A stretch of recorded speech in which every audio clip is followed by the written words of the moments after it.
नमस्कार. मी भाऊ तोरसेकर. तुम्ही बघत आहात प्रतिपक्ष. मित्रांनो, ज्या प्रकारे विधानसभेच्या निवडणुकीचे निकाल आले, त्या निकालानंतर ईव्हीएम ईव्हीएम हॅक होतं. ईव्हीएम मध्ये गडबडी केल्या जातात.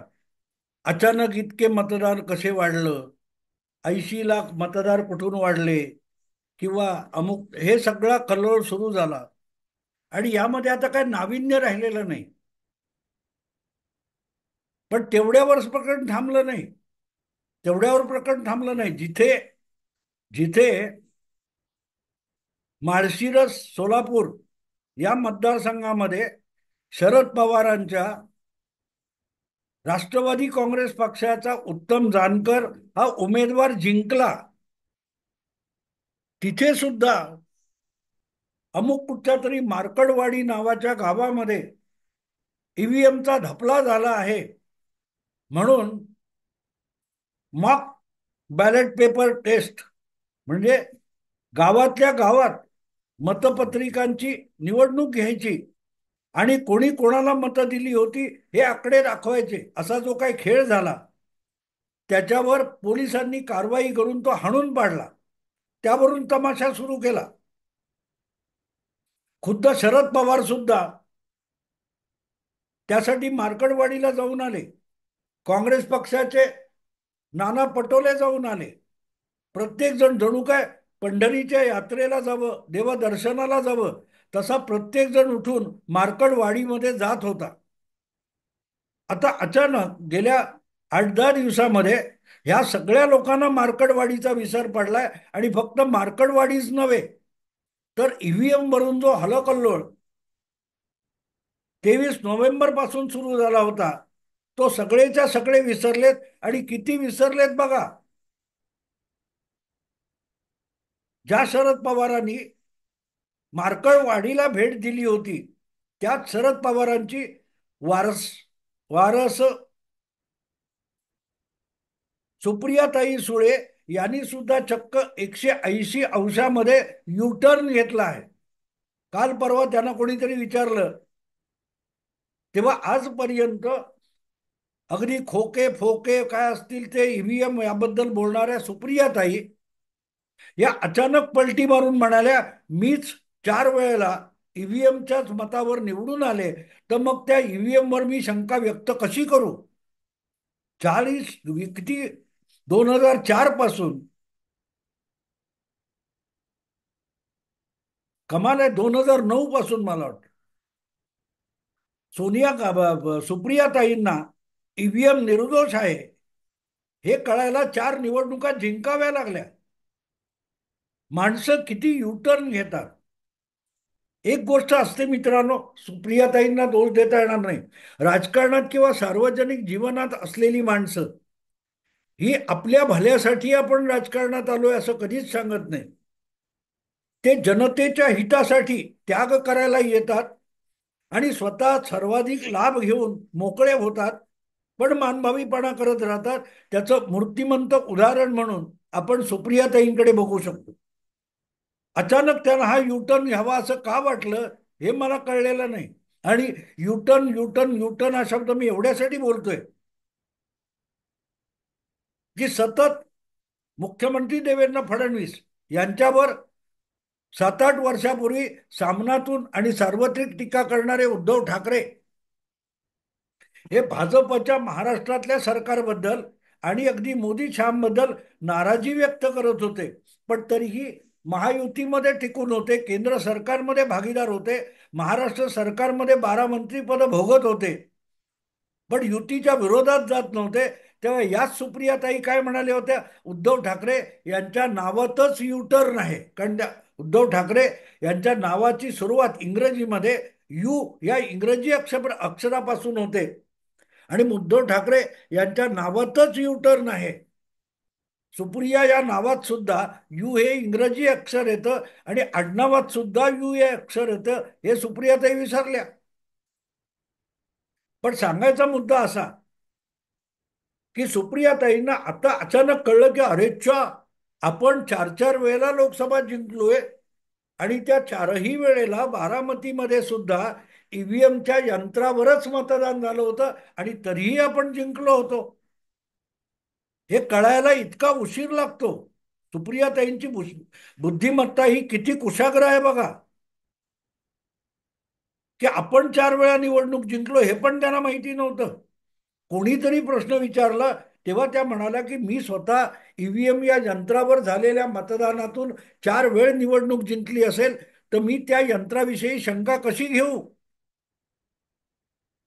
सुप्रियाताई हे कॅमेऱ्यासमोर एका पत्रकाराला सांगण्यापेक्षा घरी जेव्हा असता तेव्हा आपल्या पिताजींना समजवा. तुमचेच पिताजी मार्कडवाडीपर्यंत गेले नसते. जर ईव्हीएम बद्दल शंका घ्यायला जागा नाही असं तुमचं मत आहे, हे तुम्ही आपल्या पिताजींना घर बसल्या समजावून दिलं असतं तर मार्कडवाडीपर्यंत जायला या वयात त्यांना कष्ट घ्यावे लागले नसते.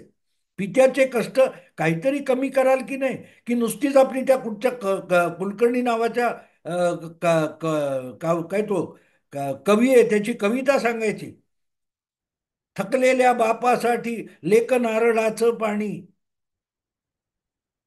ही जी गोष्ट तुम्ही सांगताय की तुम्ही चार वेळ बारामतीतून ईव्हीएम वर निवडून आलात आणि त्यामुळे त्याच्यावर शंका घ्यायला जागा नाही, तर ती जागा तुमच्या घरातच आहे ना.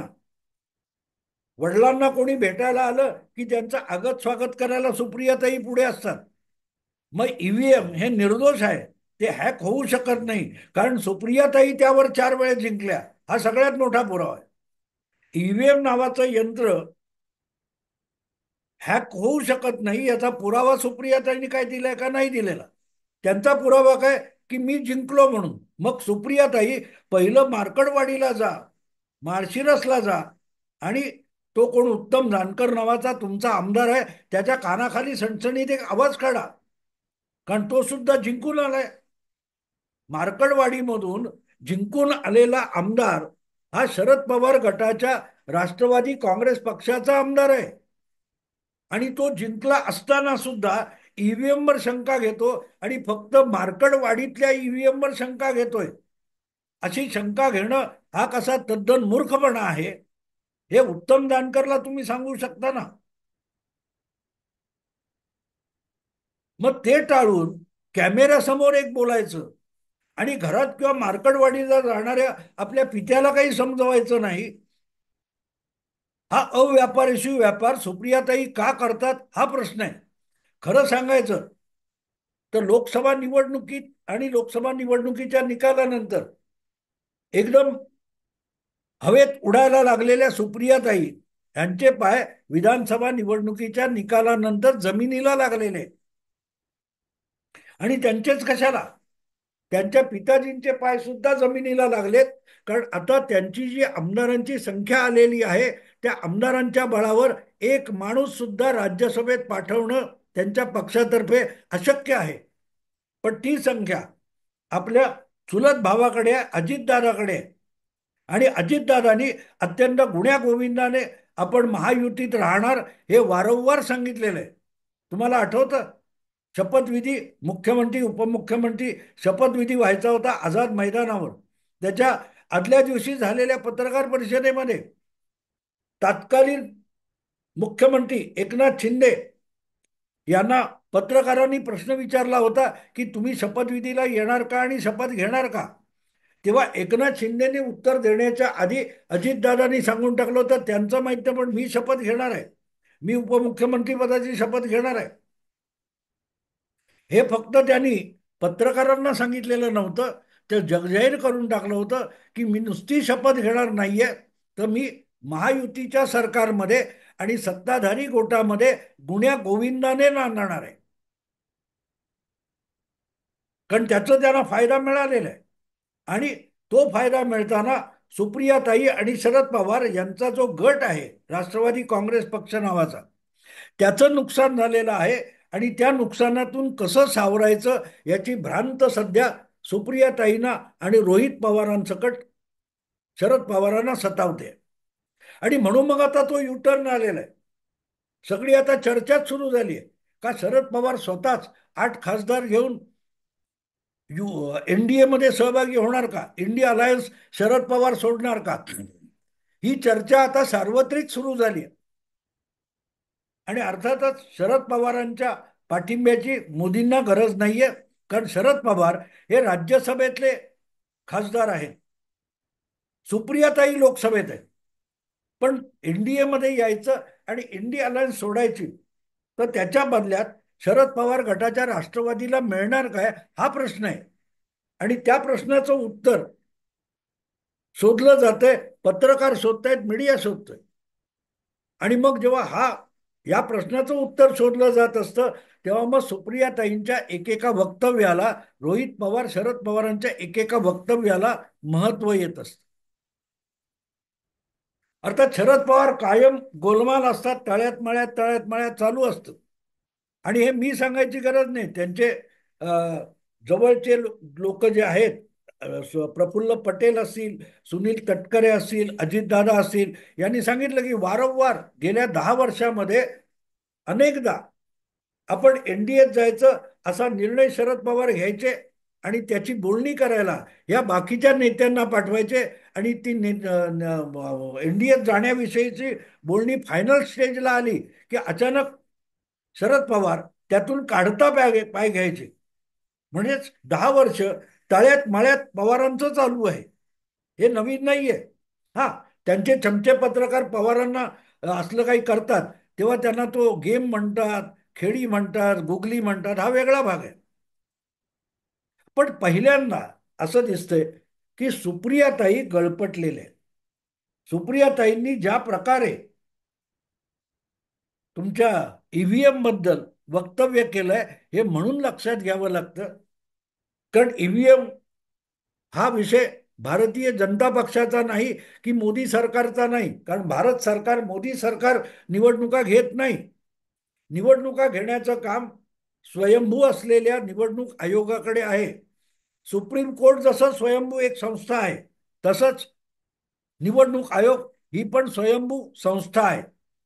आणि त्यामुळे ईव्हीएम बद्दल जे काही आक्षेप असतील ते भाजपविषयी मानण्याची गरज नाही, किंवा त्यासाठी भाजपला दोष देण्याची गरज नाही. भाजपकडे ईव्हीएमवर नाही, बॅलेटवर निवडणुका घ्या ही मागणी करण्यात काय पॉईंट नाही. ती मागणी मान्य व्हायची असेल तर ती निवडणूक आयोगाकडे होऊ शकते. पण मग हे सगळं भाजपवर शेकवायचं आणि ते शेकवण्यातून आपल्या राजकीय पोळ्या भाजून घ्यायचा, हा जो काही डावपेच विधानसभा निवडणुकांनंतर रंगात आलेला होता, तो अचानक थांबलेला आहे. लोकसभा जिंकल्यानंतर जवळजवळ 4 महिन्यांनी सुप्रियाताईंना कळलं की आपण 4 वेळ ईव्हीएमवर जिंकून आलो. मुद्दा असा आहे की सुप्रियाताईंना आणि त्यांच्या पिताश्रींना एक गोष्ट लक्षात आली की आता नजीकच्या 4-4.5 वर्षात कुठल्याही मोठ्या महत्वाच्या निवडणुका नाहीत. जिल्हा परिषद, तालुका पंचायती, महानगरपालिका, नगरपालिका, नगरपरिषदा, ग्रामपंचायती यांच्या निवडणुका होतील. पण त्या निवडणुकांमध्ये पवारांची किंवा सुप्रियाताईंची प्रतिष्ठा पणाला लागलेली नाही. लोकसभा आणि विधानसभेच्या निवडणुकीनंतर जी राजकीय परिस्थिती निर्माण झालेली आहे, किंवा जी राजकीय वैधानिक व्यवस्था निर्माण झालेली आहे, त्यामध्ये गडबड करू शकेल अशी कुठलीही निवडणूक पुढच्या 4-4.5 वर्षात नाहीये. आणि त्यामुळे जी परिस्थिती आहे त्यामध्ये आपण काही बदल करू शकू तरच काही होऊ शकेल. पण तो बदल मतदाराच्या हाती राहिलेला नाही. त्यामुळेच जी रचना झालेली आहे त्यामध्ये स्वतःला कसं व्यवस्थित घुसवून घ्यायचं. आपण बघतो ना, बसमध्ये, ट्रेनमध्ये प्रचंड गर्दी असते, त्यावेळेला धक्काबुक्की करून माणसं त्या गर्दीत घुसायचा प्रयत्न करतात, चेंगराचेंगरी होते, पण घुसायचा प्रयत्न करतात. एकदा तुम्ही बसमध्ये किंवा ट्रेनच्या त्या गर्दीत घुसलात की ती गर्दी तुम्हाला सांभाळून घेते. पण काहीही करून ट्रेनमध्ये घुसावं लागतं. तेव्हा सुप्रियाताईंचा हा जो यू टर्न आहे, तो यू टर्न आहे, तो राष्ट्रवादी काँग्रेस शरद पवार गटाला सत्तेच्या गोटात घुसण्याचा, तिथे झालेल्या गर्दीमध्ये घुसण्याचा प्रयत्न आहे. आणि अर्थातच ट्रेनची जी गर्दी असते, त्या गर्दीमध्ये, बसच्या गर्दीमध्ये आत घुसलेला माणूस असतो, तो नव्या माणसाला घुसू देत नाही. त्यामुळे आधीच गर्दी होती, त्यात अजितदादा घुसलेले आहेत. आणि त्यानंतर आता सुप्रियाताई किंवा शरद पवारांना आत कितपत जागा मिळेल हा प्रश्न आहे. आणि त्या प्रश्नाचं उत्तर मीडियालाही चाचपडत शोधावं लागते. पण आपण थोडं केलं तर ऍडजस्ट करता येतं. गर्दीत घुसलेली माणसं असतात, हळूहळू ती बस किंवा ट्रेन हल्ली की स्वतःला ऍडजस्ट करून घेतात. आणि अगदी लोंबकळणारे लोक सुद्धा हळूहळू करत आत येतात, ट्रेनमध्ये किंवा बसमध्ये येतात. तसं आपली काही सोय व्यवस्था होईल का, यासाठीचा प्रयत्न शरद पवार गटाची राष्ट्रवादी करत असेल तर नवल नाही. आणि ते करायचं असेल तर मग आपली भाषा, आपली वक्तव्य, आपले शब्द हे अत्यंत संयमित करावे लागतात. ज्यांच्या बरोबर जायचंय त्यांच्याविषयी आपण लगेच प्रेमात पडलो असं दाखवता येत नाही. पण त्यांच्याविषयी आपल्या मनात फार मोठा राग नाही असा देखावा तर निर्माण करायला लागतो. आणि सुप्रियाताईंचा युटर्न हा तसा देखावा निर्माण करण्याच्या दृष्टीने टाकलेलं एक पाऊल असू शकतं. एक पाऊल असू शकतं. आणि त्याचं कारण सरळ आहे, मी तुम्हाला सांगितलं कारण सरळ आहे की आता जर फार मोठी गडबड झाली नाही, महायुतीमध्ये फार मोठी गडबड झाली नाही, तर मग हे सरकार इतक्या प्रचंड आमदार संख्येच्या बळावर, इतक्या मोठ्या आमदार संख्येच्या बळावर हे सरकार 2029 पर्यंत दिल्लीतलं आणि मुंबईतलं चालू शकतं. आणि जर चालणार असेल तर आपण विरोधी पक्षात बसायचं, आपण सत्तेपासून वंचित होऊन बसायचं, याची भीती पवारांना आणि सुप्रियाताईंना सतावते. सत्तेत आहेत की विरोधात आहेत ही गोष्ट सोडून द्या, पण सुप्रियाताईंना सुद्धा सत्ता पद घेतलं नाही तरी सत्तेत बसायची आणि सत्तेच्या उभेत बसायची चटक लागलेली आहे. आणि आता पुढची 4 वर्ष यापासून पूर्णपणे दूर राहायचं तर कसं राहायचं, ही चिंता भेडसावते. आणि त्यातून हा युटर्न आलेला. आणि कसला युटर्न आहे, सत्तेची मस्ती चढते तेव्हा तोंडावर ताबा राहत नाही. आणि तुम्ही सत्तेच्या बाहेर असता, वंचित असता सत्तेपासून, तेव्हा तुम्ही काय बोलता, तेव्हाचे शब्द लक्षात ठेवले जातात. सत्तेत असतानाचे शब्द सत्तेपासून बाहेर गेल्यानंतर लोकांना आठवायला लागतात. लोकांच्या मताची पायमल्ली करून जो महाविकास आघाडीचा प्रयोग सुप्रियाताईंच्या पिताजींनी केला, त्यावर फुसारलेल्या सुप्रियाताई म्हणाल्या होत्या, अकेला देवेंद्र करेगा तो क्या करेगा. देवेंद्रनी त्याला उत्तर तसं दिलं नव्हतं, तेवढं तिरकस उत्तर दिलं नाही, पण काय करायचं ते करून दाखवलं. आणि आता अकेला देवेंद्र, सुप्रियाताई आणि उद्धव ठाकरेंसकट शरद पवारांना सुद्धा इतका भारी पडलाय की आता अधिक लढण्याची इच्छाशक्ती सुद्धा सुप्रियाताईंनी गमावलेली दिसते. आणि त्यातून हा युटर्न येऊ शकतो किंवा बा नाही, आणखीन पलीकडे पुढे जाण्याची हिंमत आपण हरवून बसलोय, याचा एक संकेत किंवा सिग्नल देण्याचा प्रयत्न सुप्रियाताई या अशा वक्तव्यातून करतात असं म्हणावं लागतं. नसेल तर पहिल्या दिवशी त्यांना सांगता आलं असतं. ज्या दिवशी विधानसभेचे निकाल लागले, आणि जे निकाल लागलेत ते आम्ही निमूटपणे स्वीकारतो, आम्ही लोकमताचा आदर करतो, आणि जी प्रचंड संख्याबळ महायुतीला मिळालंय त्याचा सन्मान राखतो, येणाऱ्या सरकारचं स्वागत करतो, अशी भाषा पहिल्या दिवसापासून 24 नोव्हेंबर पासून सुप्रियाताई बोलल्या असत्या. पण त्या तशा बोलल्या नव्हत्या. मार्कडवाडीचं भांडवल त्यांच्याच पक्षाकडून चाललं असताना त्याला थोपवायला सुप्रियाताई पुढे आल्या नाहीत. त्यांनी ना प्रदेशाध्यक्ष जयंत पाटलांना रोखलं, ना त्यांच्याच पक्षाचे आमदार उत्तम जानकरांना रोखलं. कारण सुप्रियाताई नुसत्या खासदार नाही आहेत, त्या राष्ट्रवादी शरद पवार गटाच्या कार्याध्यक्ष सुद्धा आहेत. त्यामुळे अध्यक्षांना किंवा आपल्या इतर आमदारांना रोखणं हा सुद्धा त्यांचा अधिकार असतो. तो त्यांनी एकदाही वापरला नाही आणि आज अचानक एक महिना उलटल्यानंतर त्यांना आठवलं की ते 4 वेळेला ईव्हीएम वर खासदार झाल्यात.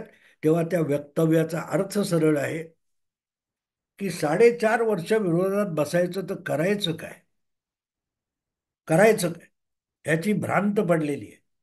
खरोखरच परत वांगी पिकवायला शेतात जायचं का, की त्याची भीती वाटली आहे. असो, सुप्रियाताईंनी जे उद्धव ठाकरेंविषयी बोललं ती कृती स्वतःच केली. आपल्या नावातल्या युटर्न दोनदा येतो तो घेतलेला आहे. अकेला देवेंद्र काय करू शकतो याचा अनुभव घेतलेला आहे. परिणाम लवकरच कळतील. मी आता इथेच थांबतो. आवडलं लाईक करा, शेअर करा आणि प्रतिपक्षाला सबस्क्राईब करा. नमस्कार.